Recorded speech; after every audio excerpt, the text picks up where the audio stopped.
ძალიან უხერხული მდგომარეობაა, როდესაც ჯერ საერთოდ გვასაღებდნენ ტყუილს, რომ თითქოს სალომებრობის შუმა თავისით შეიწყალა და არ იცოდა ბატონმა ივანიშვილმა, არ იცოდა არავინ, კახარიამ არავინ, ხო?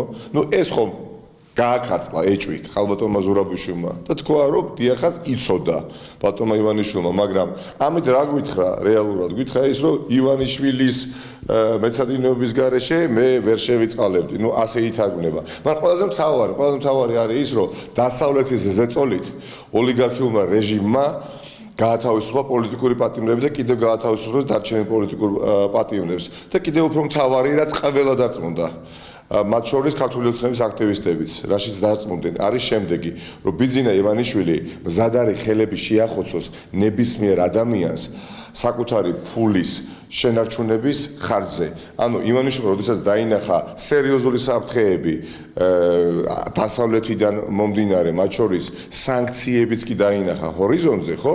შეეშინდა და ის ადამიანები საკუთარი, ასე ვთქვათ, ქვეითი პოლიტიკოსები, რომლებსაც ალაპარაკებს, რაც კი უნდა და როგორც კი უნდა, როცა უნდა, გულზე მჯიღი რო არტყმებია თალაკვაძე კობახიძეს, რომ ჩვენ პოლიტიკური პატიმრები არ ვყავს და შესაბამისად ვერ გამოუშვებთ, აი მოულოდნელად ერთშენიერ საღამოს გამოუშვ.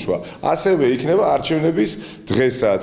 მანამდე იბაქიბუქებს ბიძინა ივანიშვილი რომ მაგრები არიან და იგებენ და როდესაც უკვე დამარცხდება ბიძინა ივანიშვილი, მოიქცევა ზუსტად ისე როგორც იქცეოდა აი რამდენიმე დღის წინ და შეაქცევს ზურგს საკუთარ ახალგაზრდა თანაგუნდელებს.